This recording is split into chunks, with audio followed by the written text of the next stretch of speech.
ошол жерден бияка келдик. Ошонун ичинде туура түшүнүү менен кабыл алып, баягы акча беребиз, анан тигиндей мындай ар кандай алдамчы уюмдар ошолорго ишенбей.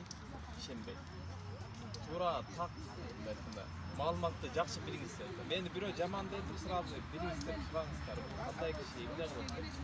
Ошон үчүн деген баарыңар ошо жеткизип баргыла, группаларга чыктыла, үйрөтүп баргыла. Кайрылуу жазган үйрөнүңөрбү? Кайра баардыгына үйрөтүңүздөр. Эми ошо кайрылуу жазганда мисалы үчүн бир жерден группаларды чогултабыз да, элдерди. Ошолордон эле бирөөбүз эле чогултуп туруп алып келип берсек болобу? Исламбек. Кайрылуу мисалы үчүн азыр жерлерге тарап кетебиз да. Анан ошол айылдан кайрылуу жасагандардын баарын бир жерге топтоп, баарын бир жерден алып келсе болот да. Чынбы?